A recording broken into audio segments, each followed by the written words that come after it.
Good morning to all of you. Today we are going to study the topic of research process. Okay? Research process का मतलब है कि research कैसे करें, क्या उसका स्टेप्स है. ठीक है, ये हम लोग पढ़ेंगे आज.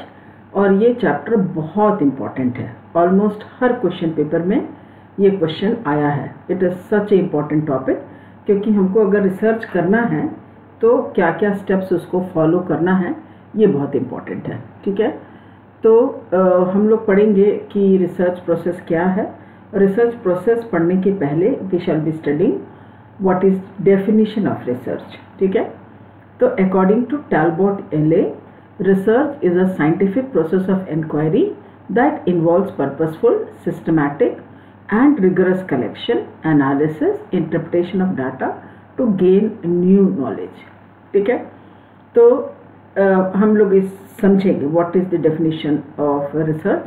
Research is a scientific process of inquiry. ठीक है, ये कैसा प्रोसेस है? साइंटिफिक प्रोसेस है. हम लोग हैपहज़र्ड तरीके से नहीं कर सकते.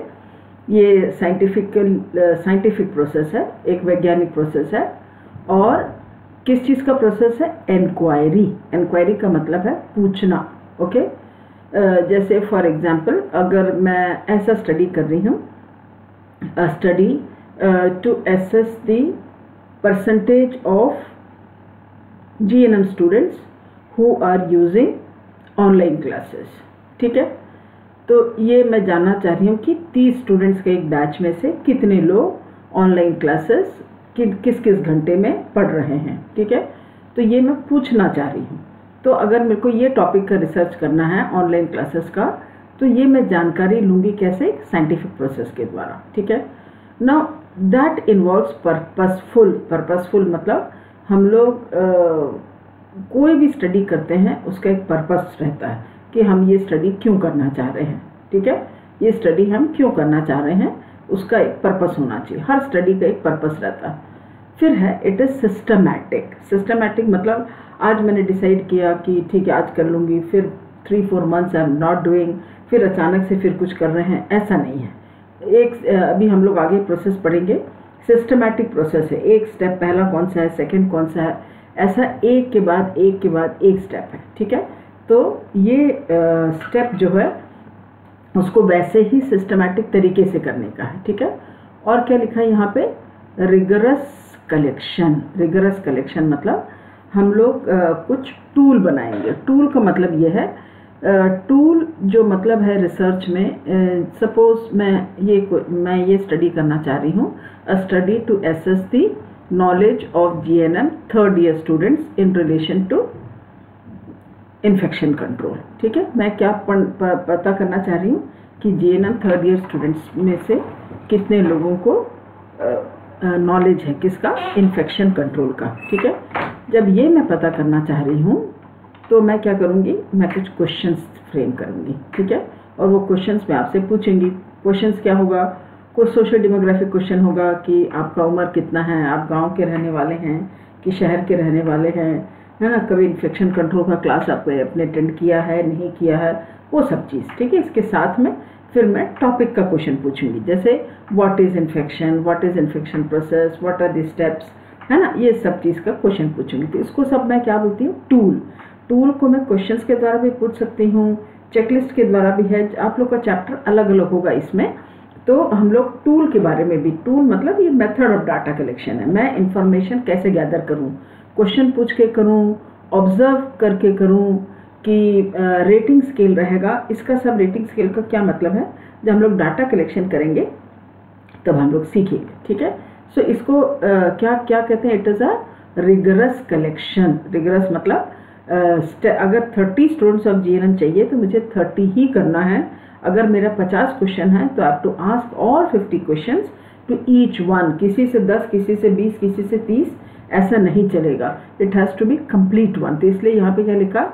रिगरस मतलब जैसे प्रोसीजर होना है वैसे का वैसे. ठीक है, फिर सिर्फ इंफॉर्मेशन गैदर करने से अकेले नहीं होगा, उसका क्या करना है? एनालिसिस भी करना है ना.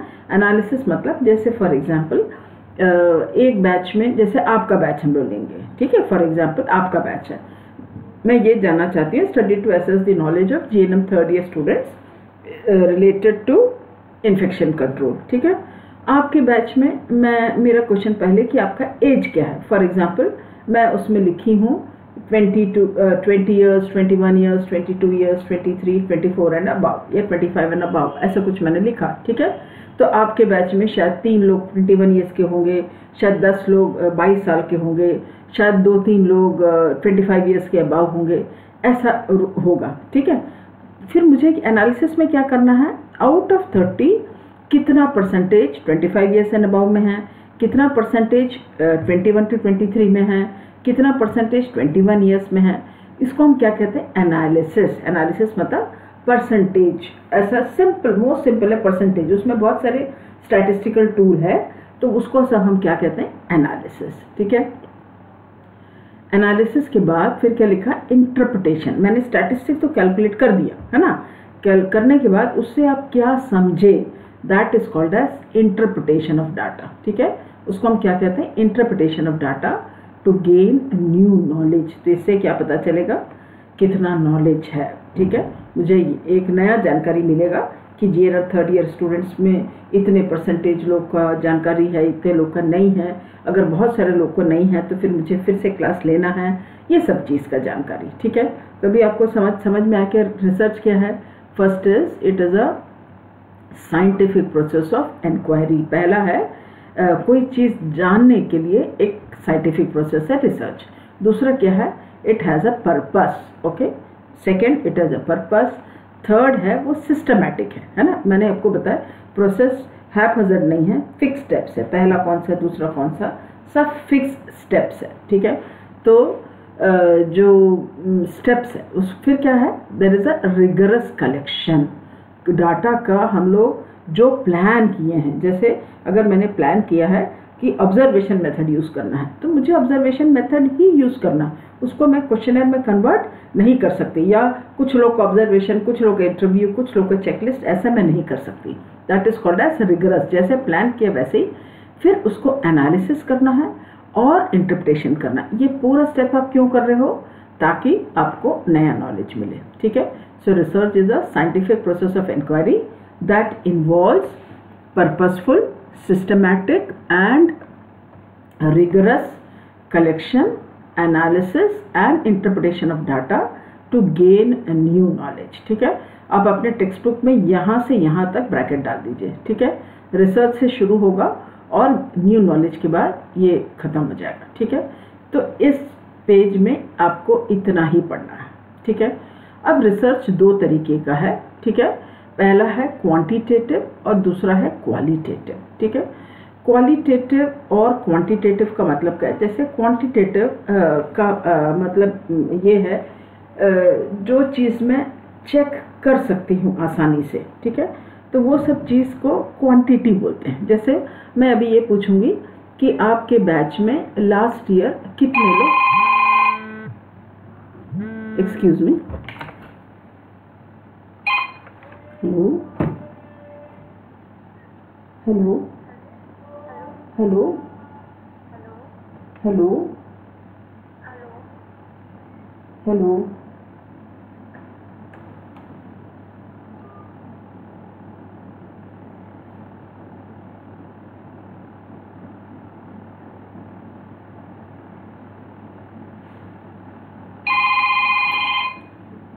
Hello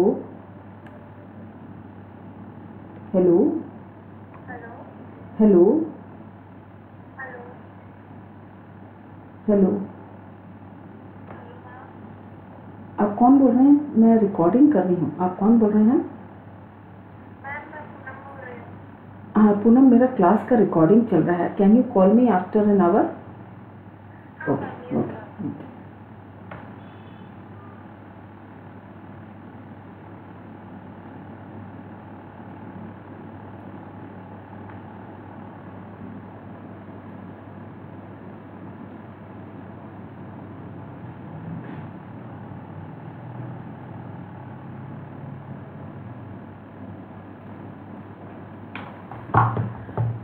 sorry for the disturbance.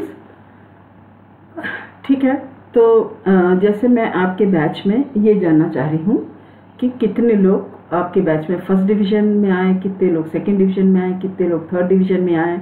अगर ये है तो मैं ये पता कर सकती हूँ। कैसे? मार्कशीट को देख के मैं पता कर सकती हूँ, ठीक है। पर अगर मैं ये जानना चाहूँगी तो इस टाइप की स्टडीज़ जहाँ मैं क्वांटिटी या उसका माप मैं ढूंढ सकती हूँ, तो अगर वैसा स्टडी है तो उसको मैं क्या कहती हूँ? क्वांटिटेटिव, ठीक है। जैसे मैं अभी आपका नॉलेज कर रही थी तो उसको मुझे प्रॉब्लम नहीं है, क्योंकि मैं जो है कुछ क्वेश्चंस आपसे पूछूंगी, फिर उसमें से मैं परसेंटेज निकाल कर मुझे ये पता चल जाएगा कि आउट ऑफ 30 स्टूडेंट्स इतने स्टूडेंट्स को इतना परसेंटेज नॉलेज है, इतने स्टूडेंट्स को इतना परसेंटेज है, ये मैं पता कर सकती हूँ। तो ये सब क्या है? क्वांटिटेटिव स्टडी है, ठीक है। और अगर मैं ये करना चाहूँ कि किसी का एटीट्यूड क्या है, ठीक है। फॉर एग्जाम्पल स्मोकिंग के प्रति जो गांव के बच्चे हैं उनका एटीट्यूड क्या है, ये पता करना चाहेंगे तो मुझे परसेंटेज वगैरह में दिक्कत होगा। क्यों? क्योंकि मैं वैसे कैलकुलेट नहीं कर सकती। अगर मुझे किसी का एटीट्यूड के बारे में पता करना है, ठीक है, ऐसे वाले स्टडीज़ को हम क्या कहते हैं? क्वालिटेटिव, ठीक है। क्वांटिटेटिव मतलब जिसमें हम लोग आसानी से उसका परसेंटेज सब कैलकुलेट कर सकते हैं, ऐसे स्टडीज़ को हम लोग क्वांटिटेटिव स्टडी कहते हैं। अगर आपको किसी को एटीट्यूड पता करना हो तो वो किस में आएगा? Qualitative studies, okay. So qualitative studies are these are दो स्टडीज़ जिसमें आपको जो है परसेंटेज में निकालने में दिक्कत जाएगा। तो क्वालिटेटिव स्टडीज़ में डाटा कलेक्शन के दूसरे तरीके रहते हैं, ठीक है। तो जब हम लोग डाटा कलेक्शन पढ़ेंगे तब हम लोग पढ़ेंगे, ठीक है। तो मैं अभी इस पेज में आ रही हूँ, that is steps of quantitative. यही है हम लोग को जो पढ़ना है, ठीक है। इस चैप्टर का main portion is this one, ठीक है। Formulation of research problem, establishing the study objective, यहाँ पर ये फ्लो चार्ट में भी दिया हुआ है। और उसके बाद ये आपका नेक्स्ट पेज है, ठीक है, जिसमें स्टेप्स ऑफ रिसर्च प्रोसेस दिया हुआ है। वही चीज़ को यहाँ पर स्टेप्स ऑफ रिसर्च प्रोसेस के रूप में दिया हुआ है, ठीक है। तो आज हम लोग यही पढ़ेंगे, स्टेप्स ऑफ रिसर्च प्रोसेस, ठीक है। तो आपका क्वेश्चन यूजुअली क्या आता है? डिफाइन रिसर्च, जो हमने अभी टैलबॉट का डेफिनेशन पढ़ लिया। और सेकंड है हम लोग पढ़ रहे हैं स्टेप्स ऑफ रिसर्च प्रोसेस, ठीक है। तो हम लोग यहाँ से स्टेप्स पढ़ेंगे। और इस चीज़ का आपको ध्यान रखना है कि ये स्टेप्स आगे पीछे नहीं हो सकता है, ओके। जैसे यहाँ पे स्टेप्स बनना है identification of research problem, so this will be step 1। Literature review जो सेकंड में लिखा वो स्टेप 1 नहीं हो सकता, okay. So this is very important that you have to find out what is step 1, what is step 2। तो ये आपको स्टेप्स अच्छे से याद करना है, ये स्टेप्स आप आगे पीछे नहीं कर सकते हैं, ठीक है। तो अभी तक हमने क्या क्या पढ़ा है? वी हैव स्टडी कि जो रिसर्च है वो it is a scientific process of inquiry that involves purposeful, systematic and rigorous collection of data, analysis and interpretation to gain new knowledge, ठीक है। ये हमने डेफिनेशन पढ़ लिया। और दो टाइप के रिसर्च है, एक क्वालिटेटिव और एक क्वांटिटेटिव, ठीक है। तो क्वांटिटेटिव जो रिसर्च है वो अभी हम लोग पढ़ने वाले हैं, ठीक है। उसके steps of the research process, okay. पहला है identification of the research problem. सबसे पहला स्टेप है आप कौन सा टॉपिक में रिसर्च करना चाहते हो, ठीक है। आप कौन से टॉपिक में रिसर्च करना चाहते हो, ठीक है। फॉर एग्जांपल आप कम्युनिटी जा रहे हैं, आपने देखा कि वहाँ के जो प्रेग्नेंट लेडीज़ हैं उनको एनीमिया के बारे में बहुत कम जानकारी है। जो खाना पीना वो लोग खाते हैं वो आयरन रिच फूड नहीं ले रहे हैं, ठीक है, ऐसा जानकारी है। तो आपने डिसाइड किया कि मैं ये स्टडी करूँगा, study to assess the knowledge and practices. Knowledge मतलब कितना ज्ञान उनके पास है, और क्या प्रैक्टिस आयरन डिफिशिएंसी एनीमिया से संबंधित क्या प्रैक्टिसेस है उनका, ठीक है, ये मैं जानकारी करना चाह रही हूँ, ठीक है। तो आगे का पूरा step will depend on this first step. समझ में आ रहा है? हम लोग का पहला टॉपिक ये है कि we have to identify what is the first step, that is identification the research problem. Research problem कौन से टॉपिक में करना है वो आपको पहले डिसाइड करना है। ठीक है, हम लोग आगे रिसर्च प्रॉब्लम के बारे में थोड़ा सा पढ़ेंगे, उसमें हम लोग और थोड़ा बात करेंगे। तो पहला स्टेप है टॉपिक को फाइनल करना। ठीक है, अभी जैसे मैंने एक टॉपिक आपको बताया कि जो study to assess the knowledge and practices of rural women related to iron deficiency anaemia. ठीक है, ये एक टॉपिक है। अभी मैंने थोड़ी देर पहले दूसरा टॉपिक बोला था, study to assess the knowledge of GNM final year students related to infection control. तो ये दूसरा टॉपिक हुआ। ऐसा बहुत बहुत सारे टॉपिक हैं। ठीक है, तो आपको इंटरेस्ट किस में है, कैसे हम लोग टॉपिक सेलेक्ट करेंगे, ये सब चीज़ अभी आगे के प्रोसेस में हम लोग पढ़ेंगे रिसर्च प्रॉब्लम में। तो आपका पहला स्टेप यहाँ पे कंप्लीट हो गया। क्या है? Identification of research problem. ठीक है, अब है जैसे मैं एक एग्जाम्पल लेके उसी से संदर्भ में बताती हूँ। ठीक है, अभी हमने टॉपिक फाइनल किया है, a study to assess the knowledge and practices of rural women related to iron deficiency anaemia. Iron deficiency anaemia का नॉलेज कितना है, कितना प्रैक्टिस है, कहाँ पर? In a selected village at Durg district. ठीक है, तो स्टेटमेंट से आपको ये पता चलता है कि आप किन लोगों में कर रहे हैं, किन लोगों में कर रहे हैं, रूरल वुमेन में कर रहे हैं। कहाँ पे कर रहे हैं? एक सेलेक्टेड विलेज है दुर्ग डिस्ट्रिक्ट का, वहाँ पे आप कर रहे हैं। ठीक है, आप किस टॉपिक में कर रहे हैं? नॉलेज और प्रैक्टिसेस, किसका? आयरन डेफिशिएंसी एनीमिया से संबंधित। समझ में आ रहा है? तो एक स्टेटमेंट रीड करने से हमको ये सब जानकारी मिलता है। क्या जानकारी मिलता है कि किन लोगों पे स्टडी हो रहा है, किस टॉपिक पे स्टडी हो रहा है और कहाँ पर स्टडी हो रहा है। ठीक है, तो अभी हमने पढ़ा कि ना selected village at Durg district, तो कहाँ पर हो रहा है? दुर्ग डिस्ट्रिक्ट के एक सेलेक्टेड विलेज एक हमने सेलेक्ट किया है, वहाँ के रूरल वुमेन, वहाँ जो वुमेन रहते हैं उनका हम लोग नॉलेज देख रहे हैं, प्रैक्टिस देख रहे हैं। ठीक है, तो आपका पहला स्टेप कंप्लीट हो गया, that is identification of research problem. Second क्या है? लिटरेचर रिव्यू, है ना। लिटरेचर रिव्यू का मतलब ये है आयरन डेफिशिएंसी एनीमिया के बारे में जानकारी हासिल करना। ठीक है, अब आयरन डेफिशिएंसी एनीमिया का जानकारी कहाँ से मिलेगा? टेक्स्ट बुक से मिलेगा, जर्नल से मिलेगा, इंटरनेट से मिलेगा, न्यूज़पेपर से मिलेगा। ठीक है, कोई थीसिस किसी ने पब्लिश किया होगा ये टॉपिक पे, वहाँ से मिलेगा। तो ये सारा टॉप जगह वो है जहाँ से आपको जानकारी मिलेगा किसके बारे में? नॉलेज, मतलब आयरन डेफिशिएंसी के एनीमिया के बारे में आम जनता को क्या क्या नॉलेज होना चाहिए उसके बारे में पता चलेगा। आपको ये भी पता चलेगा कि प्रैक्टिसेस, मतलब आयरन डेफिशिएंसी एनीमिया से संबंधित, जैसे फॉर एग्जांपल डाइट बहुत इम्पॉर्टेंट है।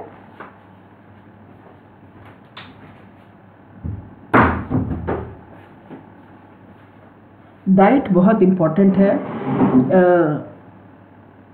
आयरन डेफिशिएंसी एनीमिया में। ठीक है, vitamin C, iron rich diet लेना है, विटामिन सी साथ में लेना है, क्योंकि विटामिन सी जो है वो आयरन एब्जॉर्प्शन को बढ़ाता है।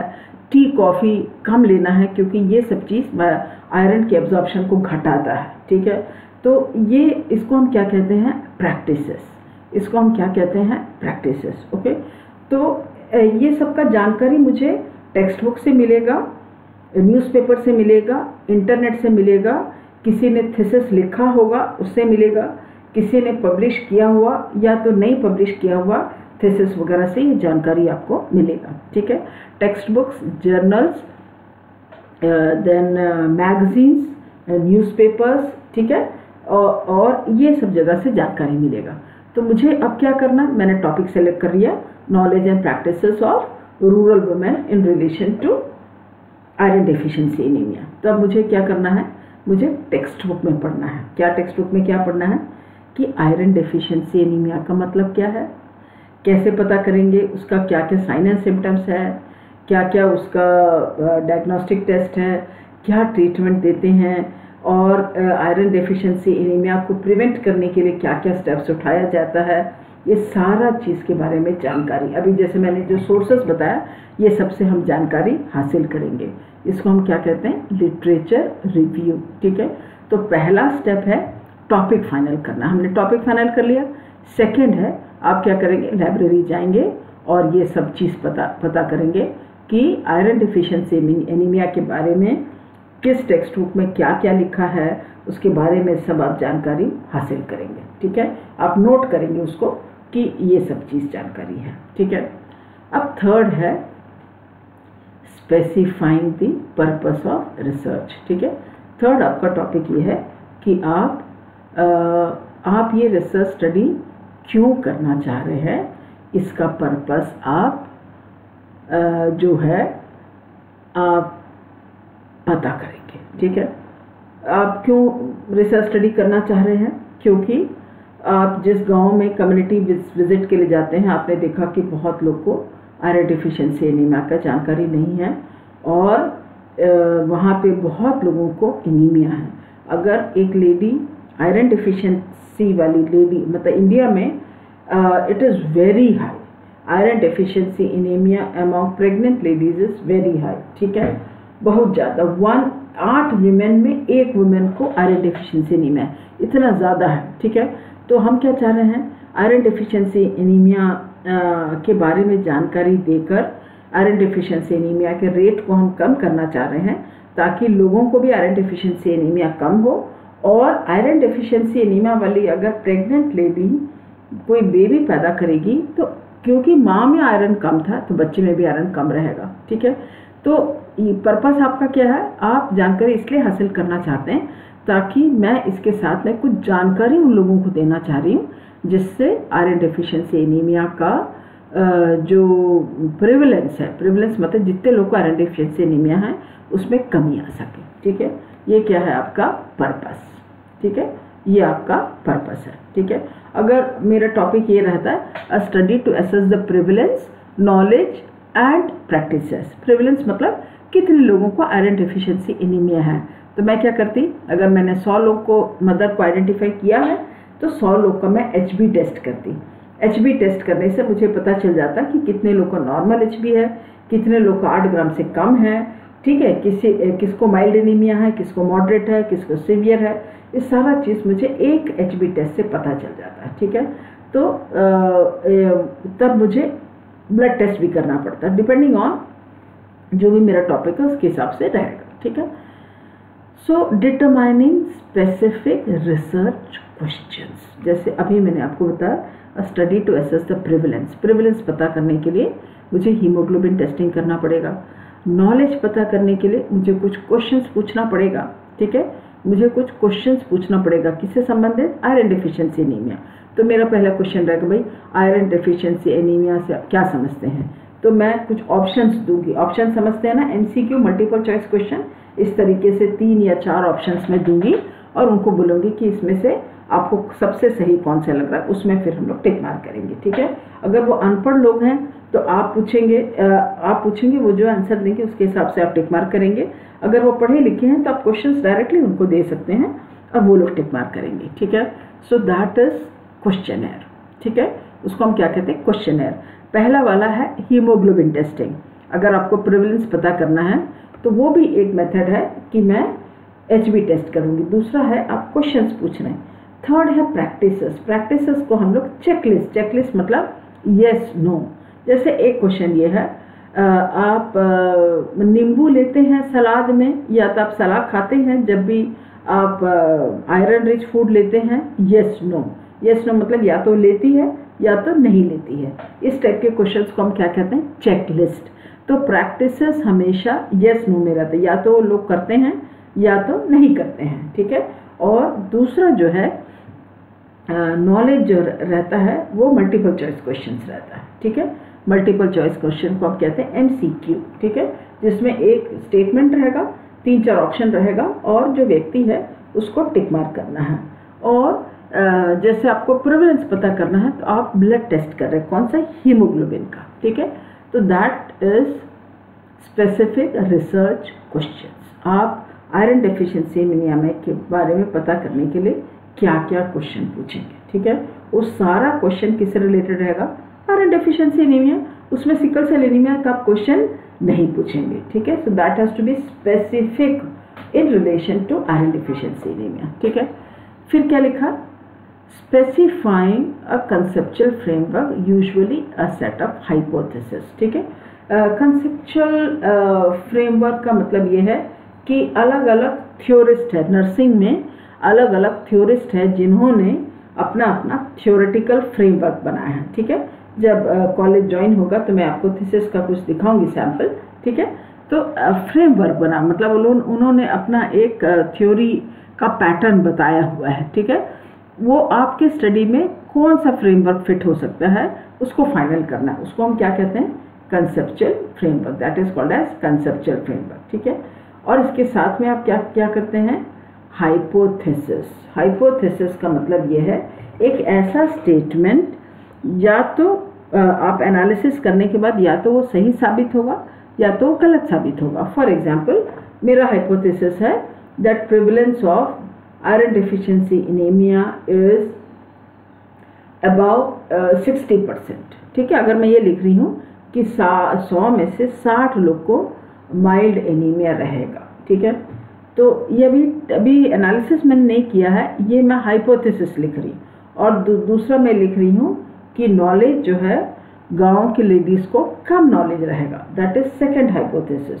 ठीक है, समझ में आ रहा है, और प्रैक्टिसेस के बारे में उनको ज़्यादा जानकारी नहीं रहेगा, तो ये सब मैं हाइपोथेसिस बोल रही हूँ। ठीक है, समझ में आ रहा है। ये देखो, जो मैं हाइपोथेसिस बोल रही हूँ, प्रॉब्लम बोल रही हूँ, इस सब का आपका अलग अलग क्लास होगा, मैं सिर्फ यहाँ पे वेरी शॉर्ट में आपको बता रही हूँ। ठीक है, समझ में आ रहा है, कंसेप्चुअल फ्रेमवर्क आपको क्लियर हो गया। अलग अलग नर्सिंग थ्योरिस्ट जो है वो अपना फ्रेमवर्क बनाए हैं, उस फ्रेमवर्क में आपका स्टडी किस फ्रेमवर्क में फिट होगा, so that you have to find out. And second is a set of hypothesis. Set of hypothesis मतलब आपको हाइपोथेसिस लिखना पड़ेगा कि 80% से ज़्यादा लोग को एनीमिया रहेगा, या जो भी आपके टॉपिक के हिसाब से जो भी आपको सेट करना है वो आप सेट करोगे। ठीक है, फिर क्या लिखा है यहाँ पे, मेथोडोलॉजी। मेथोडोलॉजी मतलब आपका तरीका कैसा रहेगा, है ना। मेथोडोलॉजी में हम लोग कई चीज़ पता करते हैं, किस गांव में करेंगे, किस एज ग्रुप में करेंगे, किन लोगों में करेंगे, कैसे करेंगे, क्वेश्चन पूछेंगे कि लिख के देंगे कि इंटरव्यू करेंगे, अगर इंटरव्यू करेंगे तो किस तारीख को करेंगे, कितने बजे करेंगे, ये सारा चीज़ कम्स अंडर मेथोडोलॉजी। ठीक है, मेथोडोलॉजी में किस टाइम पे करना, कैसे करना, कब करना, कहाँ करना, सब चीज़ कैसे करना, ये सारा चीज़ विल कम अंडर मेथोडोलॉजी। ये सब आपको फिक्स करना पड़ेगा। ठीक है, फिर है डाटा कलेक्शन। डाटा कलेक्शन मतलब जो आपने प्लान किया, क्या प्लान किया कि एचबी टेस्टिंग करना है, तो आप हीमोग्लोबिनोमीटर लेके, और जो व्यक्ति एचबी टेस्ट कर सकता है उसको आप लेकर जाके चेक कर रहे हैं, तो वो डाटा कलेक्शन हुआ। क्वेश्चन जो आपने प्लान किया था वो आप पूछ रहे हैं, है ना। या तो जो अगर अनपढ़ महिलाएं हैं तो अब वो लोग जो आंसर देंगे उसके बेस में आप टिक करोगे, जो भी है आपका डाटा कलेक्शन वो आपको करना है। ठीक है,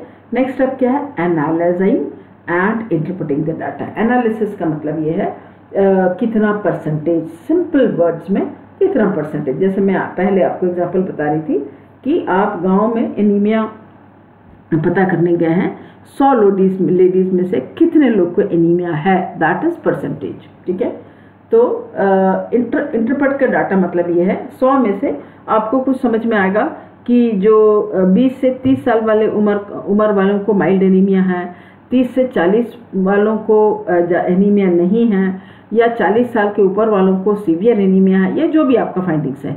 इंटरप्रिटेशन में लिखेंगे कि ये 100 लेडीज़ में से मैक्सिमम जो है इस ग्रुप वाले को एनीमिया है, बाकी लोग का नहीं है, ये सब चीज़ आप पता करेंगे। That is called as interpretation of data. Analysis के साथ में ही इंटरप्रिटेशन रहता है। ठीक है, फिर है रिपोर्टिंग एंड इवैल्यूएशन रिसर्च, है ना। रिपोर्ट कहीं करना पड़ेगा, जैसे आपने पूरा स्टडी कर लिया, एनालिसिस कर लिया, अगर उसको कहीं लिखे पढ़ेंगे नहीं तो कैसे समझ में आएगा। ठीक है, आप अभी लाइब्रेरी जाने से बहुत सारा थीसिस वहाँ पे लिखा है, क्यों, क्योंकि वो लिख के रखा हुआ है सारा स्टेप्स, ताकि दूसरे लोग उनसे पढ़कर और जानकारी हासिल कर सके। ठीक है, so that is called as reporting and evaluation of the research. ठीक है, और साथ में क्या लिखा है, communicating the research findings and recommendations. ठीक है, आप अपना रिसर्च फाइंडिंग्स को कम्युनिकेट करते हैं। कम्युनिकेट करते मतलब दूसरों को बताते हैं। कैसे कैसे बताते हैं? जैसे हमारे कॉलेज में बीएससी वाले भी रिसर्च करते हैं, जीएनएम वाले तो पूरे स्टूडेंट्स मिलकर एक करते हैं और फिर हम लोग प्रेजेंट करवाते हैं उसको, ताकि बाकी लोग को पता चले कि क्या फाइंडिंग आया।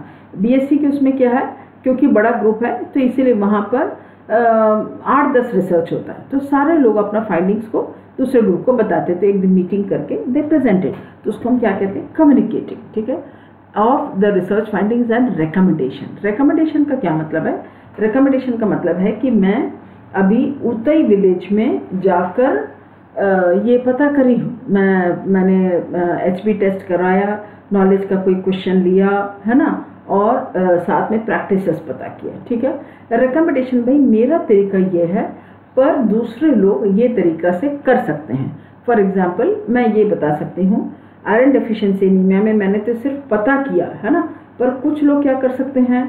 आयरन सप्लीमेंटेशन दे सकते हैं। सप्लीमेंटेशन मतलब कुछ आयरन टैबलेट्स, जो लेडीज़ हैं उनको आइडेंटिफाई करके टैबलेट्स देकर आप डेफिशिएंसी को कम कर सकते हैं। मैंने क्वेश्चन पूछा, आप उसको वीडियोस दिखाकर उनका नॉलेज बढ़ा सकते हैं। इसको हम क्या कहते हैं? रिकमेंडेशन। रिकमेंडेशन मतलब आपका ये स्टेप्स था, पर दूसरे लोग इस टॉपिक को ऐसे कर सकते हैं, उसको हम क्या कहते हैं? रिकमेंडेशन। ठीक है, मैं फास्ट अभी रिवाइज करती हूँ। क्या क्या रिसर्च प्रोसेस? सबसे पहले रिसर्च प्रॉब्लम को आइडेंटिफाई करना, सबसे पहले कौन से टॉपिक में करना है, that you have to find out. Second है, जब टॉपिक फाइंड आउट हो गया तो आपको उसके बारे में डिटेल में सब नॉलेज हासिल करना है, टेक्स्ट बुक से, जर्नल से, मैगजीन से, थीसिस से, जो पब्लिश हुआ है, जो पब्लिश नहीं हुआ है, आपके फ्रेंड्स या हेल्थ केयर प्रोफेशनल के डिस्कशन से, न्यूज़पेपर से, है ना, टेलीविज़न से, ये सब पता चलेगा। फिर है स्पेसिफाइंग द पर्पस, आप ये क्यों करना चाहते हैं, उसका पर्पस आपको लिखना पड़ेगा। फिर है रिसर्च प्रोसेस का कुछ डिटरमाइनिंग, किस मेथड से आप करना चाहोगे रिसर्च क्वेश्चंस। ठीक है, फिर है कंसेप्चुअल फ्रेमवर्क, जो डिफरेंट नर्सिंग थ्योरिस्ट ने कुछ फ्रेमवर्क बनाया है, तो उसमें से आपका टॉपिक किस फ्रेमवर्क पर फिट बैठेगा। और हाइपोथेसिस बनाना है, और मेथडोलॉजी जो मैंने आपको बताया, कैसे करना, कब करना, किन लोगों में करना, किस स्टेप से करेंगे, वो सब चीज़ मेथडोलॉजी में आएगा।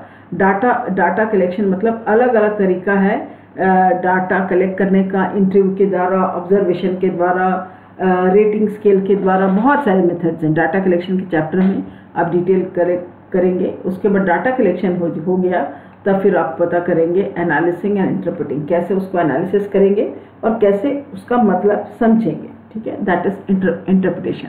फिर उसको रिपोर्ट करना है, and then you have to communicate the research findings of recommendation. ठीक है, so that was all about steps of research process. ठीक है, ये क्लास मैं यहाँ बंद करती हूँ और नेक्स्ट हम लोग स्टार्ट करेंगे। So today what we have learned is, we have learnt what is the definition of research. Research is a systematic process of inquiry that involves purposeful, systematic and rigorous collection, analysis and interpretation of data with a view to gain new knowledge. And we have two types of research. One is quantitative, second is qualitative. Okay? And today we have studied the research process. Thank you.